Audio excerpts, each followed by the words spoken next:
ಬೆಳಗಾವಿ ಸರ್ದಾರ್ ಮೈದಾನದಲ್ಲಿ ಫೆಬ್ರವರಿ 11ರಿಂದ ಪ್ರಾರಂಭವಾದ ಮುರುಗೇಂದ್ರಗೌಡ S Patil cricket tournament ಬೆಳಗಾವಿಯಲ್ಲಿ ಯುವಕರ ಹಾಗೂ ಕ್ರಿಕೆಟ್ ಪ್ರೇಮಿಗಳ ಹೃದಯ ಗೆದ್ದಿದೆ. ಕಳೆದ 11 ದಿನಗಳಿಂದ ನಡೆಯುತ್ತಿರುವ ಈ ಟೂರ್ನಮೆಂಟ್ ಕ್ರಿಕೆಟ್ ಪ್ರೇಮಿಗಳಿಗೆ ಹಬ್ಬದ ವಾತಾವರಣ ಸೃಷ್ಟಿ ಮಾಡಿದೆ. ಇದರಲ್ಲಿ ಆಟಗಾರರಿಗೆ ಹೆಚ್ಚಿನ ಪ್ರೋತ್ಸಾಹ ಮತ್ತು ತಮ್ಮ ಪ್ರತಿಭೆಯನ್ನು ಪ್ರದರ್ಶನ ಮಾಡಲು ಒಂದು ವೇದಿಕೆ. ಮುರುಗೇಂದ್ರಗೌಡ ಎಸ್ ಪಾಟೀಲ್ ಫೌಂಡೇಶನ್ ಟೂರ್ನಮೆಂಟ್ನಲ್ಲಿ ಭಾಗವಹಿಸಿರುವ ಕ್ರಿಕೆಟ್ ತಂಡಗಳಿಗೆ ತಮ್ಮ ಅತ್ಯುತ್ತಮ ಆಟವನ್ನು ಪ್ರದರ್ಶಿಸಿ ಕ್ರಿಕೆಟ್ ಪ್ರೇಮಿಗಳಿಗೆ ಹೊಸ ಅನುಭವ ನೀಡಿದ್ದಾರೆ. ಮುರುಗೇಂದ್ರಗೌಡ ಎಸ್ ಪಾಟೀಲ್ ಅವರ ಈ ಟೂರ್ನಮೆಂಟ್ ವೀಕ್ಷಿಸಲು ಬೆಳಗಾವಿ ಹಾಗೂ ಬೆಳಗಾವಿ ಸುತ್ತಮುತ್ತಲಿನ ಗ್ರಾಮಗಳು ಮತ್ತು ಬೇರೆ ತಾಲೂಕಿನ ಕ್ರಿಕೆಟ್ ವೀಕ್ಷಣೆಗೆ ಯುವಕರುಗಳ ತಂಡವೇ ಹರಿದು ಬರ್ತಾ ಇದೆ.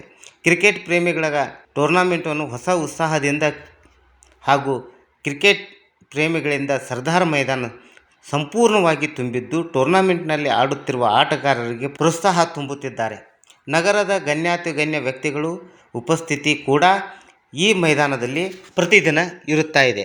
ಶಾಸಕರುಗಳು, ರಾಜಕಾರಣಿಗಳು, ಜನಪ್ರತಿನಿಧಿಗಳು ಮತ್ತು ಅಧಿಕಾರಿ ವರ್ಗ ಈ ಟೂರ್ನಮೆಂಟನ್ನು ನೋಡಲು ಬರುತ್ತಿದ್ದಾರೆ.